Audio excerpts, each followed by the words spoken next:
아무도 움직이지 마. 아무도 숨 쉬지 마. 그러지 않으면 모두에게 아주 나쁜 끝이 될 거야. Help me! I can't hold on much longer.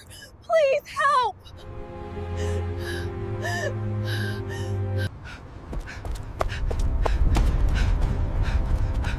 My daughter, please. She has nobody else.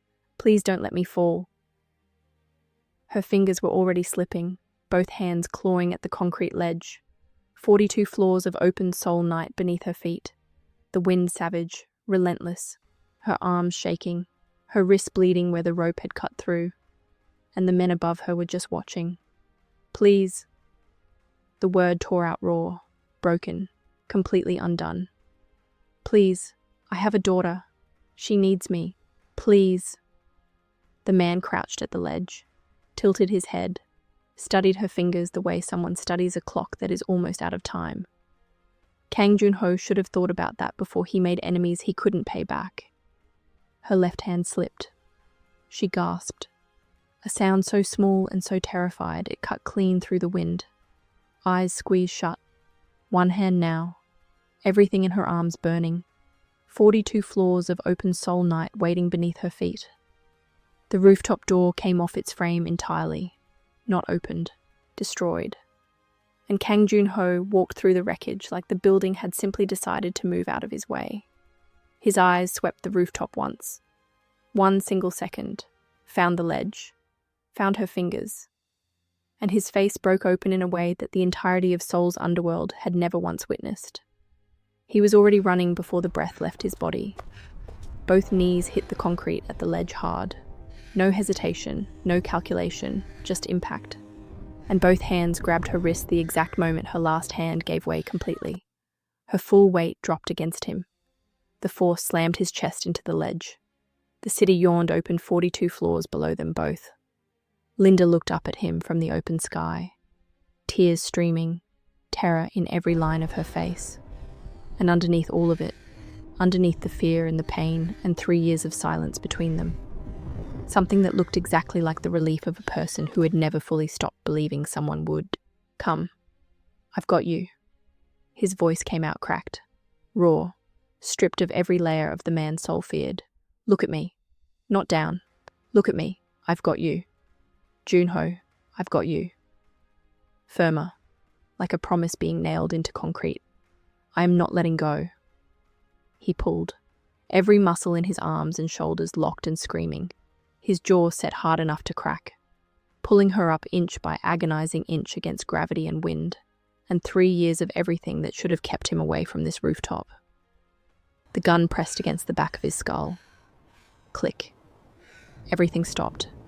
The wind, the city, the sound of his own heartbeat. Everything. Let her go, Joon-ho. The voice behind him almost gentle, almost sorry. Let her go, or we decorate this rooftop with what's left of you. Joon-ho went completely still.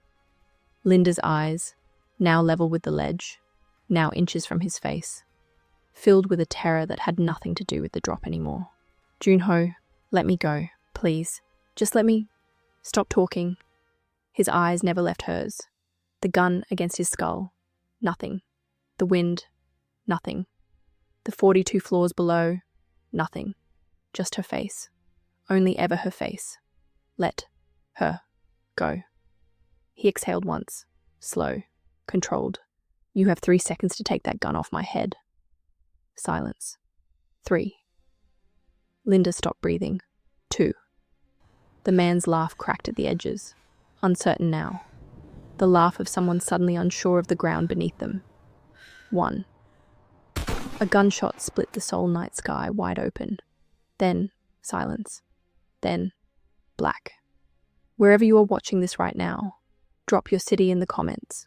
Because what you just saw, a woman hanging 42 floors above Seoul and the most feared man in this city on his knees for her, that is not where this story starts. That is where it was always going to end up. And if you already feel something in your chest that you cannot name, stay. Because the story of how Linda and Kang Joon-ho got to that rooftop will remind you that love does not always arrive gently. Sometimes it comes like a door being torn completely off its frame. Subscribe. because you need to know what happened after that gunshot. 3 years earlier. Seoul was raining like it had a personal grudge against one specific person. Linda burst out of the taxi, portfolio bag crushed hard against her chest, 4 months of work inside it, and immediately walked south for 20 solid minutes, in completely the wrong direction before the dead phone and the destroyed blazer and the rain that had now reached her bones finally forced the truth on her. Lost, soaked to the skin, in Seoul, on the most important week of her entire career. She stood on the pavement and looked up at the sky for exactly 2 seconds. Then she ducked into the nearest door. Marble floors, gold light. A silence that only serious money could purchase and maintain. A hotel lobby. The kind that made you feel like an apology the moment you crossed the threshold. The people nearest to the entrance looked at her. That specific kind of look.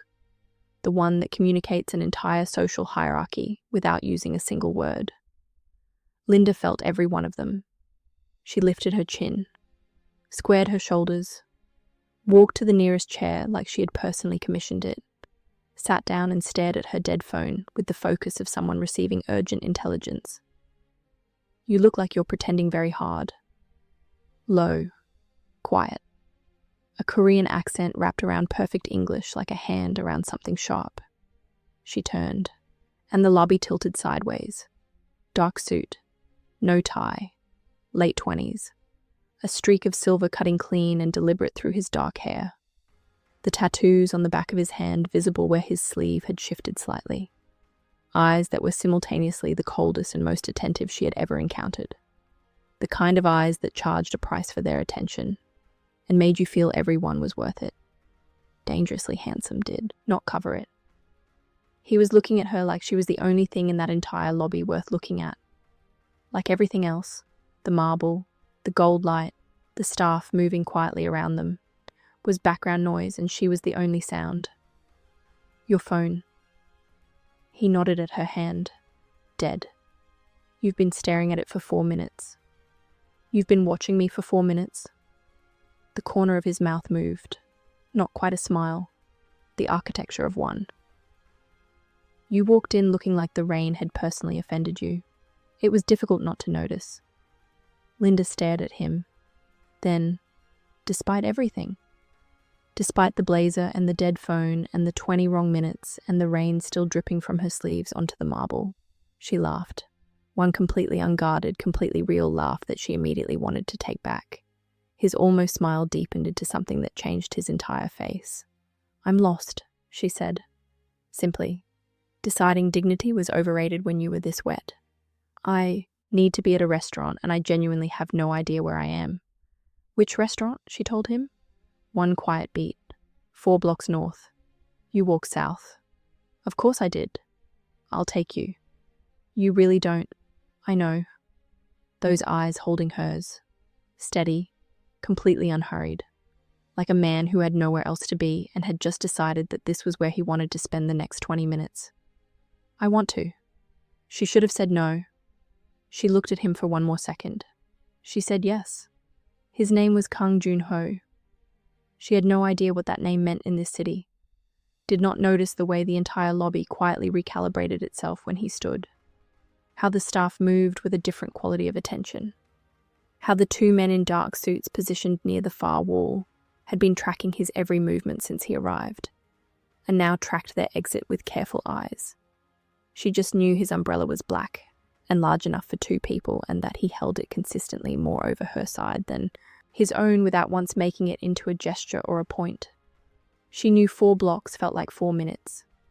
She knew that when he spoke, asking her about her work, about Lagos, about what had brought her to Seoul, he listened to her answers the way almost no one ever listened, completely, without reservation. At the restaurant door he stopped, turned to look at her one last time. You're going to be fine in this city. You don't know a single thing about me, Linda said. Not yet. His eyes moved over her face. Slow, deliberate, like something being committed to memory before it disappears. He handed her the umbrella, turned, walked back into the rain without looking back. She stood at that door holding his umbrella for 10 full seconds, before her legs remembered they existed. 4 days later, she walked back into that lobby. She told herself it was the light. Good working light in there. He was in the same chair. He looked up the exact moment she came through the door, like a man who had not been waiting, who would never in his life admit to waiting, but whose entire body had been quietly oriented toward that entrance since the moment she left it. You came back. Good light in here. Completely composed. Settled into the chair beside him like she owned it. Good light. The almost smile returned instantly. Don't flatter yourself. I didn't say anything. You were thinking it very loudly. Something moved through his eyes. Warm, quick, ruthlessly controlled. Tea? How did you know I don't want coffee? He said nothing. Simply looked at her with those eyes. She felt that look in places she was absolutely not ready to examine. Tea arrived without him consulting anyone or anything. Korean barley tea. Warm. A ceramic cup that fit in both hands like it had been made for them. They talked for 2 straight hours. About Lagos and Seoul. About colour and what it carries. What deep orange communicates in a Yoruba fabric market versus what it says on a Seoul fashion runway. About what cities sound like at 3 a.m. when the performance of the day has finally stopped. He listened completely, not waiting for his turn to speak, actually present, like her words were information he genuinely needed to have. And when he spoke, precise, measured, occasionally so unexpectedly dry that she had to physically set her cup down. She understood that this was a man who had spent years in rooms where every word was a loaded weapon and had become extraordinarily precise about how he used them. She found out later he had not sat and talked to anyone in that lobby for 3 years. She found out later what kind of man he was. By then she was already entirely, irreversibly gone. 6 weeks. Conversations bleeding into dinners that stretched past midnight.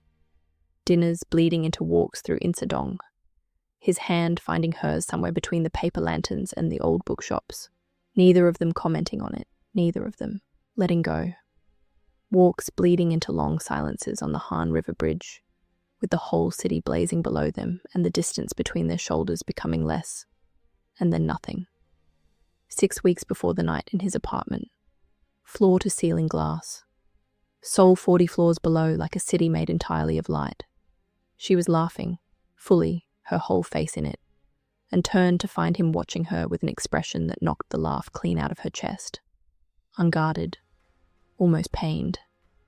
The face of a man who had been standing at the edge of something significant for weeks and had just made the final decision to stop standing and step. What? She said softly. He crossed the room. 2 steps. Took her face in both hands. Slow, deliberate, certain in the way that only a decision long arrived at can be certain, and kissed her. Not rushed, not desperate. Deep and steady and so loaded with 6 weeks of everything neither of them had said that Linda's fingers gripped the front of his shirt like the floor had moved and he was the only solid thing left in the room. Seoul outside the window simply stopped existing. When he pulled back, his forehead dropped against hers, both of them breathing. I've been wanting to do that, he said quietly, since you sat in my lobby dripping rain on the marble floor. Your lobby? My hotel. She pulled back just enough to look at him, at the silver in his hair, at the tattoos, at the eyes watching her carefully, waiting, measuring, reading exactly what she would do with that information. She kissed him again instead of asking questions. His hands moved into her hair, both of them, pulling her closer. Her arms locked around his neck. The city burned indifferently below them, gorgeous and irrelevant, while everything between them became something neither had planned for, neither had expected, and neither could now stop. She asked questions a week later, when the black cars outside his building became impossible to explain, when the men moving through his world started feeling less like associates and more like an army awaiting orders, when she witnessed the exact moment a call came in and something shifted in him completely, like a blade being unsheathed inside a calm exterior. And he stepped away and spoke in a voice she had never once heard directed at her. That night she placed the question between them like something that needed picking up. Tell me who you really are. He was quiet for a long time. I run things in this city, he he said finally. Things that are not clean. Things that require men to be afraid of me in order to function. I am very good at it. A pause waited with everything it contained. I am not a good man, Linda. I didn't ask if you were a good man. Her voice steady, direct. I asked who you are. Something broke open in his face. The expression of a person being seen completely by another person, and not knowing whether to run from that or stay inside it. He stayed. He told her. Not everything. Enough. Enough for her to understand the full weight of what she was choosing to sit inside. She chose him anyway. That night he pulled her against his chest and held her in the dark with the careful tenderness of a man who understands that what he is holding is rare and breakable, and worth more than everything else his hands had ever touched. Trust me, he said into her hair. I already do, she whispered back. The most dangerous sentence either of them had ever spoken out loud. 3 days later, Joon-ho walked into a room with 6 of his lieutenants and locked the door. No one outside heard what was said. When the door opened 20 minutes later, 2 of those men carried fresh damage on their faces. The remaining 4 carried the specific silence of people who have just been reminded with absolute and final precision exactly who they are dealing with. Word moved through Seoul's underworld, the way all critical things move in that world. Fast, quiet, permanent. The woman, not to be touched, not to be approached, not to be used as leverage, not to be looked at sideways. For a while, it held. But the real enemy was not the men he had already handled. The real enemy was still sitting at his table, still using his name, still smiling at him every single day. 3 weeks later, his phone rang at 2 a.m. Linda was asleep. He stood at the window taking the call in a voice she had never once heard from him. Flat, stripped of everything human, surgical in its precision. When he hung up, he stood in the dark and looked at her sleeping face for a long time without moving. She stirred. Joon-ho. Sleepy. Soft. Come back to bed. He crossed the room, lay back beside her, let her settle against his chest. His heartbeat under her ear was running hard. She felt it, filed it, said nothing. She didn't wait long for the answer. 4 days later, 9 p.m., empty street outside the fashion house, heels on wet pavement, 3 steps from her car. The black vehicle rolled up slow alongside her. Window came down. A man she had never seen, a scar running from his left ear to his jaw, eyes that had made their decision about warmth years ago and never revisited it. Miss Linda? English precise as a surgical cut. A message from associates of Kang Joon-ho. Your presence in his life has created a serious problem. Problems in our world find solutions. We would prefer the solution not involve you directly. Window went up. Car drove away. Linda stood alone on the empty wet street. Her hands were shaking. She pressed them flat against her thighs and refused to let them shake. Then she called Joon-ho. He picked up before the first ring completed. Where are you? Not a question. He could already hear something in her breathing. Outside the fashion house, a man, black car. He knew my name. He knew where I work. Do not move. 11 minutes. The car hit the curb hard and Joon-ho was out before it stopped moving. No jacket, sleeves already pushed up, tattoos bare, his eyes covering the entire street in both directions in one sweep, before landing on her and locking. 5 steps. Both hands on her face immediately. Her eyes, her neck, her arms, checking every inch of her with a focused urgency that had nothing calculated about it whatsoever. Did he touch you? No. Did anyone? Joon-ho. She grabbed his wrists, held them. I'm fine. Look at me. I'm fine. He looked at her. Then, movement at the far end of the street. 2 figures stepping out of the shadows. Dark clothes. Moving with the specific kind of purpose that meant they had not arrived there by accident. Joon-ho saw them before Linda finished her sentence. He stepped in front of her. 1 movement. His entire body a wall between her and whatever was coming. Get behind me, he said quietly. Joon-ho. Linda. The voice that Seoul ran on. Behind me. Now. She moved. The two men came in fast. The first reached into his jacket. Joon-ho was already closing the distance, crossing the space between them before the man's hand cleared his coat, driving one palm hard into his wrist and sending whatever he was reaching for skittering across the wet pavement, his elbow coming back immediately across the man's jaw. The crack of bone on bone split the quiet street open. The man dropped. The second came in swinging, a wide arc aimed at Joon-ho's head. Joon-ho ducked under it cleanly, came up inside the swing, grabbed the man's arm with both hands and used his own momentum to drive him hard and fast into the brick wall beside them. The impact was loud.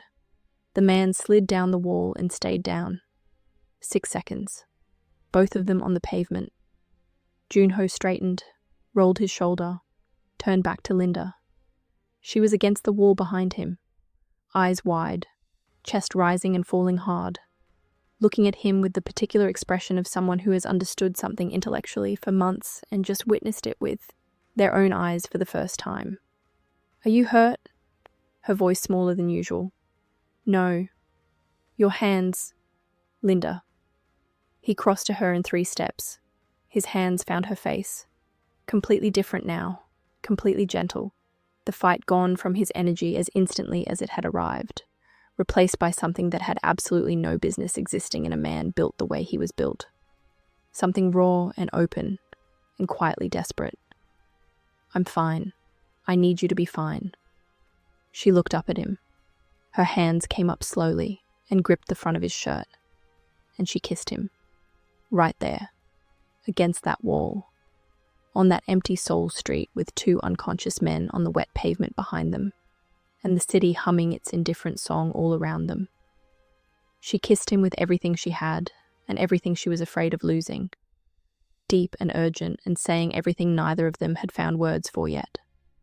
His arms locked around her completely, pulled her off the wall and against him, held her with the grip of someone refusing to let go of the last solid thing in the world. When they broke apart, they were both breathing like they had been running. "I'm not going anywhere," she said against his mouth, his forehead pressed down hard against hers. "I know," he said, but she could feel the war already starting behind his eyes. The night he ended it came without warning. Tuesday evening, her small apartment. He sat across from her at the kitchen table, the same table where they had eaten 100 meals, laughed, built the quiet ordinary architecture of 2 people who had chosen each other.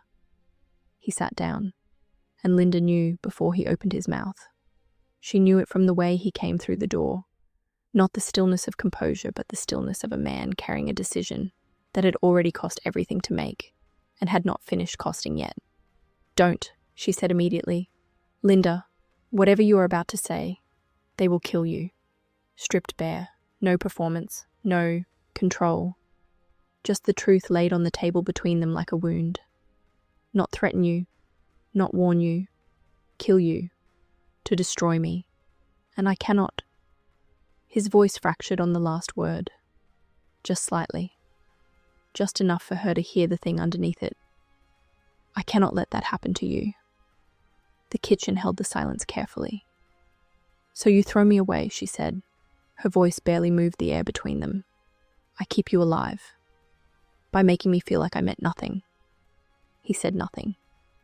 "Look at me," she said. "Look me in the eye and tell me you don't love me." He looked at her. The silence between them was the loudest thing she had ever sat inside in her entire life. "It's over, Linda." Not an answer. A door being shut. She stood, walked to her front door, opened it, stood with her hand on the frame, her back straight. Every wall she had ever built holding with everything it had. "Get out," she said softly. He stood, crossed the room slowly, stopped right beside her in the open doorway, so close. She could feel the warmth coming directly off him, could smell his cologne, could feel the full weight of 3 months of everything pressing against the inches of air between them. He didn't look at her. Stepped through the door. She closed it quietly, pressed her back against it, slid down to the floor, both hands pressed over her mouth, eyes closed. The sound that came out of her had no name and no edges. 3 weeks later, Linda packed 2 bags and left Seoul for Daegu. No announcement. No goodbye. A small apartment near the arts district. A textile workshop that needed a senior designer. A life rebuilt from absolute zero with her own hands on her own terms. She told herself every single morning it was the right decision. She believed it right up until 6 weeks after arriving in Daegu, when she sat on the edge of her bathtub at 7 in the morning with a test in her hand and watched a single line appear that rewrote the entire equation of her future. She sat there for a long time, thought of him, the silver in his hair, his hands on her face, the way his heartbeat always ran faster than his expression admitted, the way he had looked at her in that doorway and chosen her life over his own happiness without flinching. Then she made her decision. He had chosen his world. She would build hers. And the child growing inside her, his child, his blood, a secret he would never know existed, would never spend a single day of her life feeling like a weakness in someone else's war. Linda put the test down, stood up, looked at herself in the small bathroom mirror. Okay, she said quietly, to herself, to the life just beginning inside her. We do this. She named her Seoyeon, half of where her father came from, half of where he would never know to look, all Linda's. Daegu became home, a real one, built properly. Her textile business grew steadily. The soul connections she had built during the collaboration opening doors she was still walking through. 2 years later, a studio, 2 assistants she trusted, an apartment with a second room that Seoyeon immediately and comprehensively destroyed, with crayons and soft toys, and a personality far too large for the available space. Seoyeon was everything, walking, talking, laughing like mornings worth waking up for, calling her mother Ioma in a voice that landed somewhere deep and permanent in Linda's chest every single time without exception. And in Seoul, Joon-ho continued ruling his world, cold, efficient, untouchable. The silver in his hair catching the light in every boardroom and back room and dangerous corridor he moved through. The tattoos on his arms, his eyes, always calculating, always 3 moves ahead, occasionally going somewhere private and unreadable before snapping back to whatever required his attention. Nobody asked about it. Nobody in Seoul was brave enough or foolish enough to ask. He had buried everything he felt about Linda, the way he buried everything that threatened to make him human. Deep, locked, unreachable, or so he told himself. The call came on a Thursday morning. Linda was mid-presentation, fabric swatches spread across the conference table. Buyers from a Seoul-based fashion conglomerate watching her pitch 4 months of work with the focused attention of people whose checkbooks were open. Phone face down beside her laptop. Buzzed once, ignored, twice, ignored. 3rd time she turned it face up. Unknown number. Seoul area code. The air left her body completely and all at once. She excused herself with a smile that cost her everything. Stepped into the corridor. Answered. Silence first. Then breathing. Then a voice. Low, deliberate. English delivered with a Korean precision she felt move through her spine like cold water. Miss Linda, we know you are in Daegu. We know about the child. A pause designed with surgical accuracy to cause maximum damage. There is a contract on Kang Joon-ho's life, and on everyone he has ever loved. Come back to Seoul, alone, tell no one, 48 hours, before we decide to come to Daegu instead. The line went dead. Linda stood in the corridor of her Daegu studio. Her presentation was still running behind the closed door. Her buyers were waiting. 4 months of her life spread across that table. She looked down at her phone. Then she looked at her lock screen. Seoyeon, gap-toothed smile. Eyes tilted just slightly at the corners. His eyes in her daughter's face.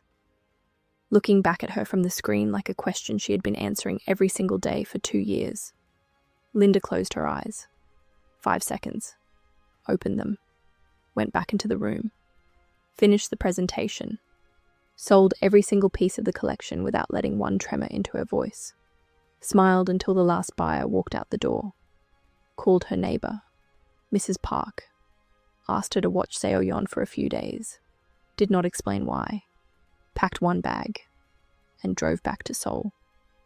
Seoul hit her like a warning she should have listened to.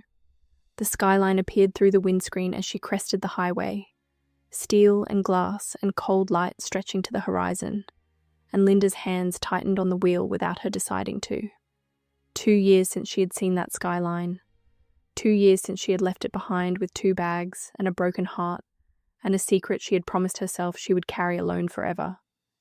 She was back in 12 hours. Because of a phone call. Because of a little girl in Daegu with a gap-toothed smile sleeping safely with Mrs. Park, who did not know why Linda had packed so fast, or why she had held Seo-yeon 4 minutes longer than usual before putting her down. Linda exhaled, drove. She booked a hotel in Mapo under her company name. Small, quiet, 3rd floor. She took the stairs, checked the room the way she had learned to check rooms in the 2 years since the first threat. Corners, exits, window latch, gap under the door. Clean. She sat on the edge of the bed and stared at her phone. She was not going to call him. That was the plan. Find out what they actually wanted. Handle it quietly. Without dragging Joon-ho back into her life or dragging her life back into his. Her phone buzzed. Unknown number. Seoul area code. Different from the Daegu call. She answered. Silence. Breathing. Then, room 314, Mapo district. Company card. Very clever. A pause soaked in satisfaction. Not clever enough. Deadline. Linda was already moving. Out the door. Down the stairs. 2 floors instead of 1. Fire exit. Alley. Main street. The black car was already there. Parked. Engine running. A man stepping out of the rear door with the particular calm of someone who has done this many times and found it routine. Miss Linda? Almost courteous. Please don't make this difficult. She looked at him. Looked at the car. Looked at the busy street behind her full of people and taxis and the indifferent machinery of Seoul at night. She ran. Into the market street behind. Her. Narrow, winding, impossible for a car to follow. Heels off mid-stride, bare feet hitting cold, wet concrete, weaving through stalls and evening crowds and the fragrant chaos of a night market doing its loudest business. 2 sets of footsteps behind her. Fast. Closing. Corner. Another corner. A covered walkway between 2 stalls. She came out the other side into a smaller alley she didn't know. Dead end. She spun around. The 2 men came around the corner and stopped. The first one almost smiled. Please, he said, don't make this difficult. Linda grabbed the nearest thing, a wooden crate against the wall, and threw it directly at his face. He ducked. She used the half-second to lunge through the gap between them and almost cleared it. Almost. Before the second man caught her arm and yanked her back hard. She drove her elbow into his ribs with everything she had. His grip cracked open. She twisted free. 2 running steps.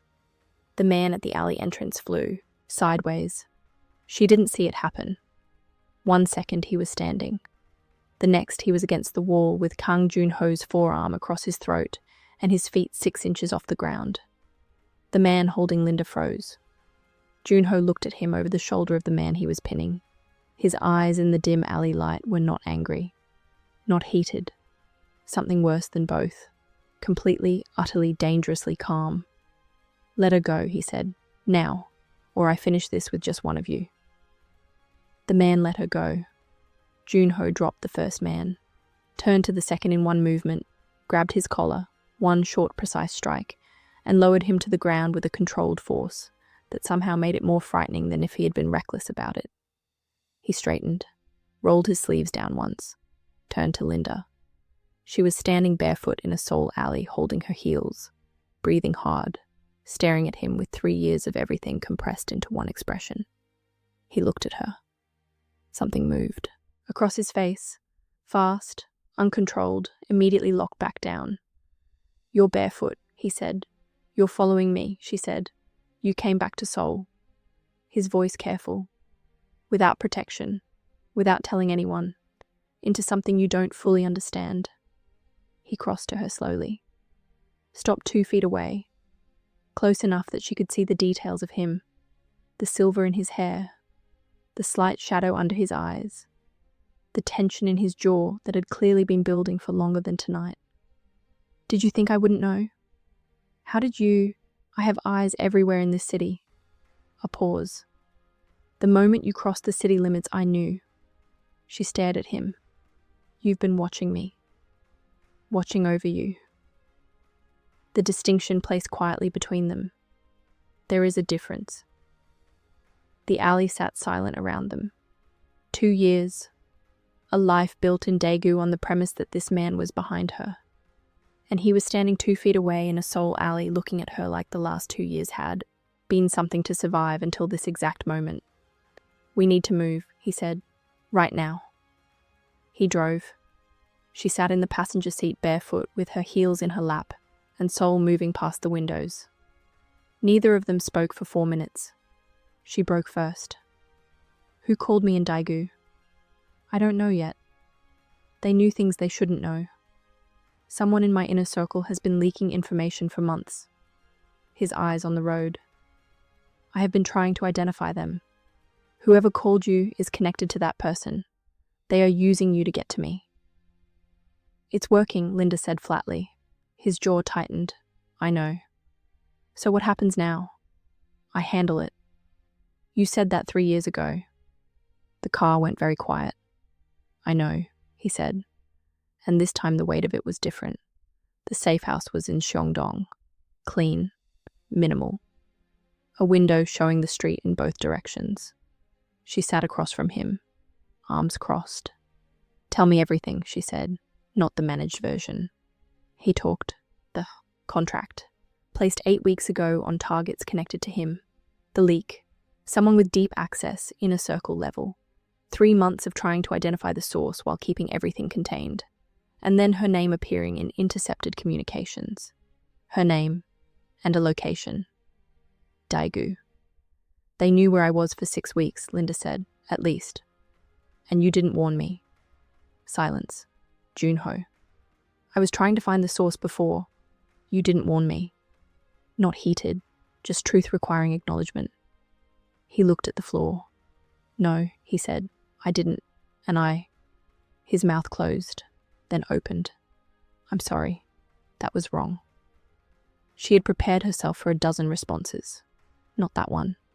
She studied him, the lines of exhaustion around his eyes, the tattoos on his forearms where his sleeves had pushed up, the silver in his hair catching the dim safe house light, the eyes that were looking at her now with something so stripped of performance it was almost too much to look at.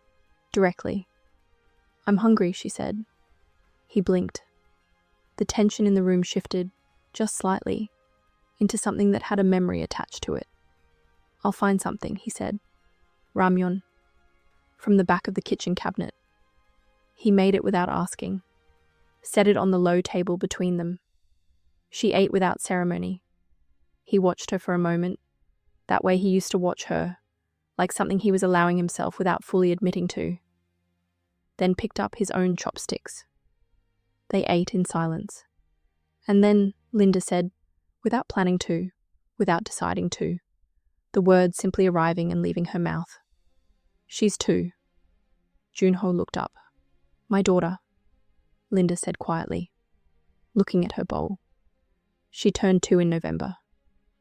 The silence that followed was enormous. She felt him go completely still. Not composed stillness, not calculated stillness. The stillness of something stopping entirely. Her name is Seoyeon, she said. She is in Daegu with my neighbor. She is safe. And she is...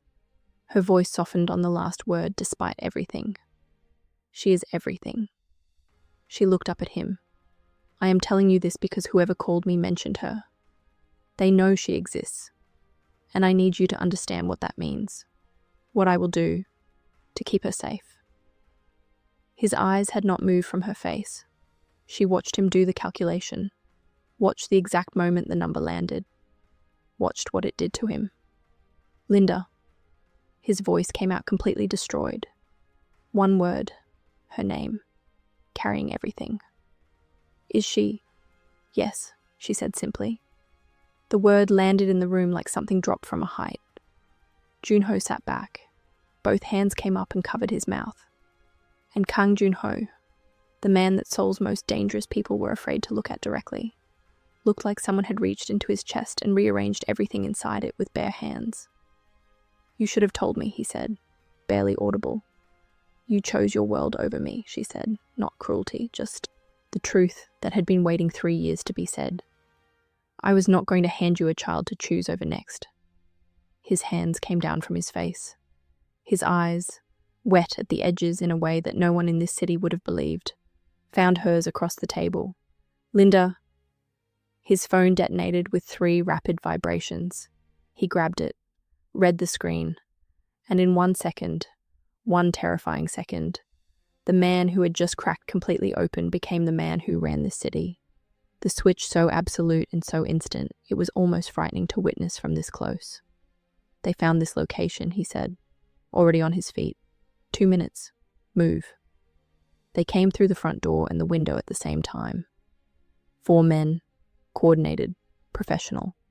The kind of entry that required inside information about the layout. Joon-ho met the first one at the door before he fully entered.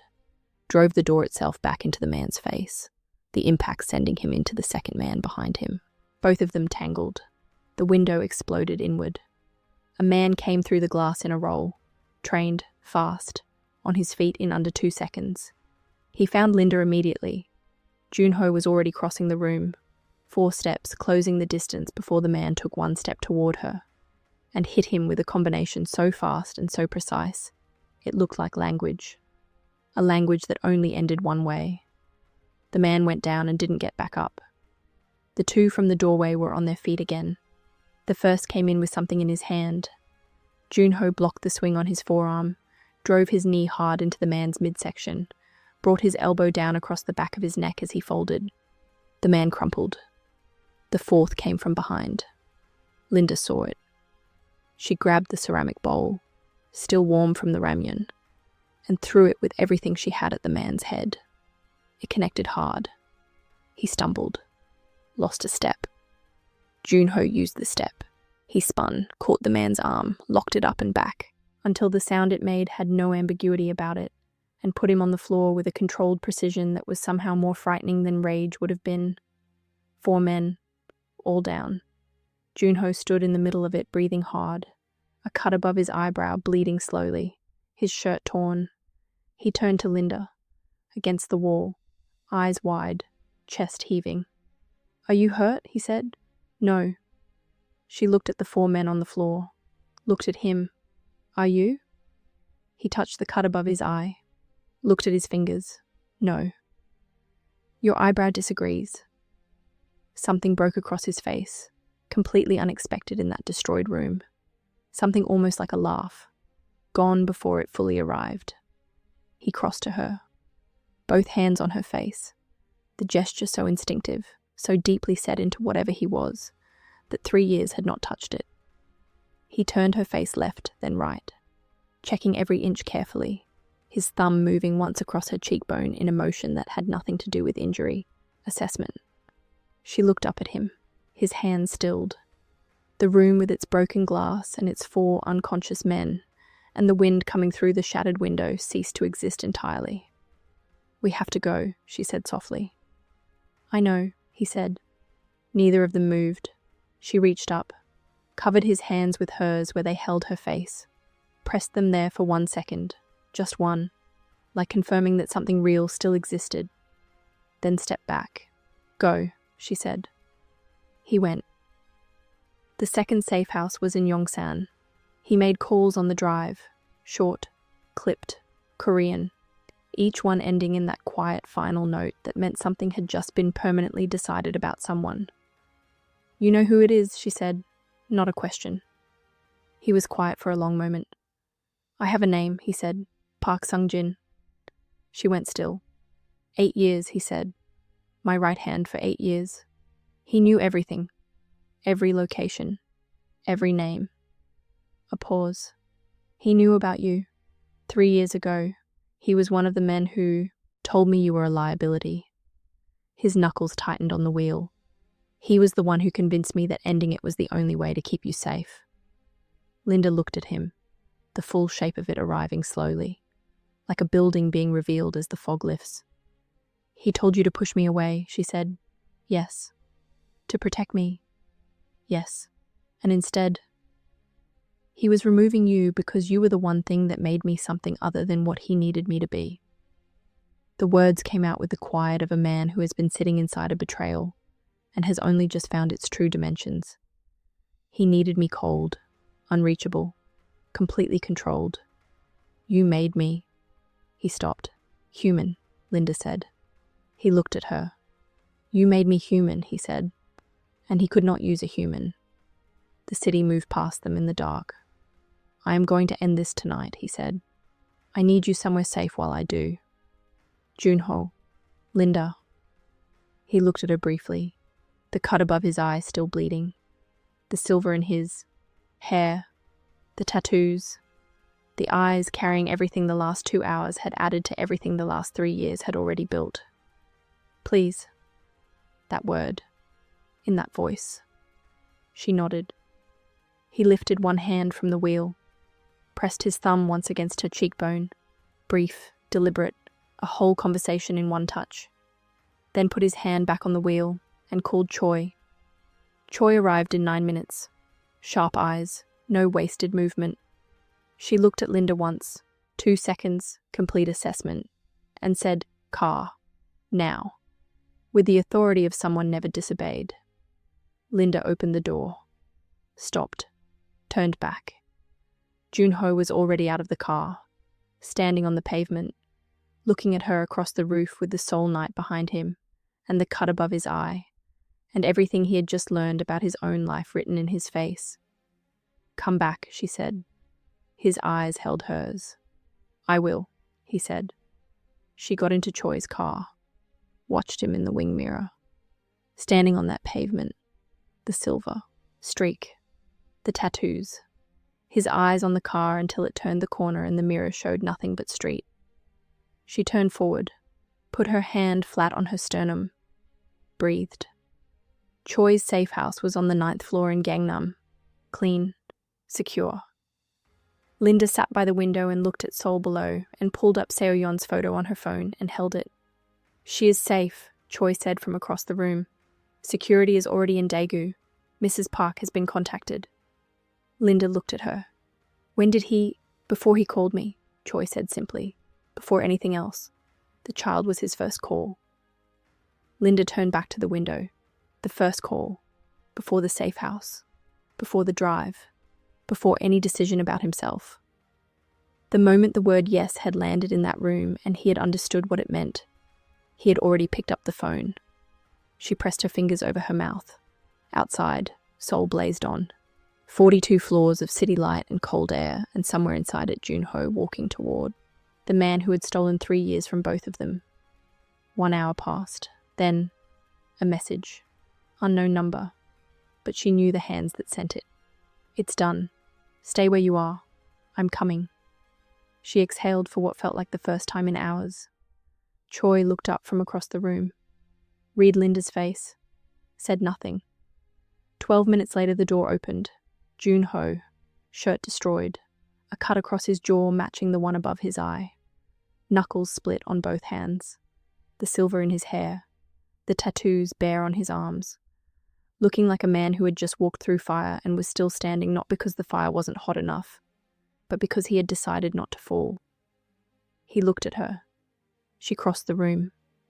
Her hands found his face, carefully, around the cuts, around the damage. And she kissed him. Not soft, not tentative. The kiss of someone who has been holding something precious at arm's length for 3 years, and has finally stopped pretending the distance was working. Deep and certain, and saying everything that the last 3 years had not been given permission to say. His arms wrapped around her completely. Both of them. Pulling her in against him like closing a door against everything outside. When they broke apart, neither of them moved far. Her hand still on his jaw. His forehead against hers. Both of them breathing. It's over, she said. Sung-jin is handled, he said. It's over. She looked at him, and in the way he said it, in the specific flatness of it. She understood completely what handled meant and chose not to ask. "Your face," she said instead. "I've had worse. Your hands, Linda." He pulled back just enough to look at her fully. The cut above his eye, the jaw, the eyes underneath all of it, carrying something new that had not been there before tonight. Something she recognized because she had been living with the same thing for 2 years. The specific weight of a person who has just discovered they are someone's parent. "I need to ask you something." "I know," she said softly. "Tell me about her." And just like that, in a safe house in Gangnam with the city blazing outside and his hands still split from a fight and 3 years of distance sitting in the room with them, Linda told him about Seo-yeon. The November morning she was born screaming, the eyes, his eyes, in a tiny furious face. The word Yoma said for the first time, the crayons, the gap between the front teeth, the laugh that sounded like mornings worth waking up for. The way she tilted her head when she was thinking. Exactly, precisely, in a way that made Linda's chest ache every single time. The way he tilted his. Joon-ho sat completely still through all of it. Not the controlled stillness, not the composed stillness. The stillness of a man receiving something he had no category for. Something his entire life had not prepared him to hold. When she finished, the room was quiet. He looked at his hands, split knuckles, the tattoos. Hands that had done things this city whispered about. Hands that had never once, not once, held something that was completely his and completely innocent and completely dependent on him to be something other than what he had always been. "I want to see her," he said, barely audible. "I know," Linda said. "I want—" He stopped. His jaw worked. "I have missed 2 years, Linda." "I know. I want—" His second phone rang. He looked at the screen, answered. 3 seconds of listening, and Linda watched his face change. "It's done," he said. He lowered the phone, turned to her. "It's over." She exhaled for the first time in hours. He crossed to her, both hands on her face. She leaned into him, her forehead against his chest, his arms around her, both of them breathing in the specific relief of people who have just survived something enormous together. "We should go get Seo-yeon," she said quietly against his chest. His arms tightened around her. "Tonight," he said. "We go tonight." Linda stood, looked down at herself. The blazer creased and exhausted from everything the last 12 hours had put it through. "I need to change," she said. Choi appeared in the doorway without being asked. She had clearly anticipated everything, and placed a small bag on the chair beside Linda without a word. Linda opened it. A deep red dress. Simple. Clean. Her size exactly. She looked at Choi. Choi said nothing, just turned and left the room. Linda changed quickly, smoothed the dress down, looked at herself briefly in the dark glass of the window, the city blazing behind her reflection. Joon-ho looked at her when she turned back. Something moved across his face. "Ready?" she said. "Yes," he said quietly. But his eyes stayed on her for 1 second longer than the word required. She pulled back to look at him, at the cuts on his face, the silver in his hair, the tattoos on his hands holding her. And she smiled, the first real smile in 3 days. And it was the kind of smile that reminded him exactly what he had nearly lost. He kissed her forehead. "Let me make one more call," he said. "Then we leave." He stepped away, turned toward the window, pulled out his phone. Linda sat on the edge of the chair, picked up her phone, looked at Seo-yeon's photo on the lock screen, gap-toothed smile, tilted eyes. "Tonight," she thought. "I'll hold you tonight." Her phone rang. Mrs. Park's number. She answered immediately. "Mrs. Park, we are coming tonight. Just tell Seo-yeon that—" Silence. Then a voice. Not Mrs. Park. A man. Speaking English with a calm Korean precision that moved through her spine like ice water. "Miss Linda, please don't be alarmed." She was already on her feet, Who is this? Where is Mrs. Park? Where is... Mrs. Park is fine. She is sleeping. Quite peacefully. A pause. As is the child. Linda's hand locked around the phone. If you touch her... We have not touched the child, the voice said. Still calm. Still pleasant. We have no interest in the child. The child is leverage. You, Miss Linda, are the prize. Everything in the room stopped. Joon-ho turned from the window. He saw her face. He crossed the room in 3 steps. Miss Linda, look to your left, please. She turned. The safe house window. 9th floor. The city blazing outside. A red laser dot sitting perfectly still on her chest. There is a man on the building across from you, the voice said. He has been there for 2 hours. He is very patient. Very accurate. A breath. You have 30 seconds to walk out of that safe house alone, or Kang Joon-ho watches you die in front of him. Linda, Joon-ho's voice, low, urgent, his eyes on the laser dot. 30 seconds, Miss Linda. Her dark eyes found Joon-ho's across the room. Everything they had just said to each other. Everything they had just survived. The daughter they were about to go collect together.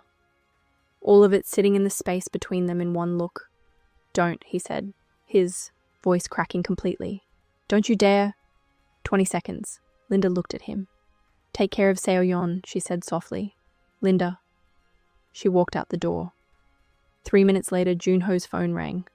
The same calm, pleasant voice. She is with us now. She is unharmed. She will remain unharmed.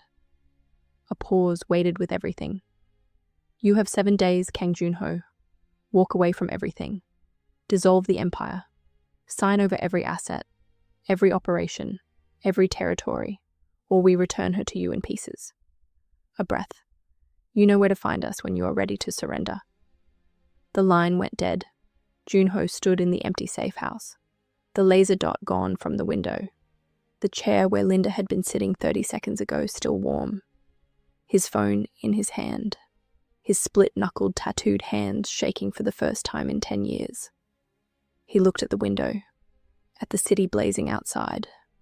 Somewhere in that city, the woman he had spent 3 years trying to protect was in the hands of the people he had spent 10 years building enemies with. And somewhere in Daegu, a little girl with a gap-toothed smile and his eyes in her face was sleeping safely, not knowing that both her parents were standing on the edge of something that had no guaranteed way back. His jaw locked, his hands stopped shaking, and Kang Joon-ho, the most feared man in the city, made a decision that had nothing to do with empire or power or territory. He picked up his phone and called the one person he had never once called for help in 10 years. The line rang twice. I need everything you have, he said quietly. Every resource, every contact, every favor anyone in this city owes me. A pause. She has 7 days. I need 6. If you made it to the end of this, then you already felt it. That is not an ending. That is a door being kicked wide open. Linda is taken. 7 days on the clock. A father who just found out he has a daughter. A man who just found the only thing worth burning. His entire empire for. And a little girl in Daegu who doesn't know yet that her whole world is about to change. Drop your city in the comments right now. Share this, because someone needs to see this story today. And subscribe, because part 2 is coming. And when it does, the rooftop makes sense. The gunshot makes sense. Everything makes sense. And nothing will ever be the same.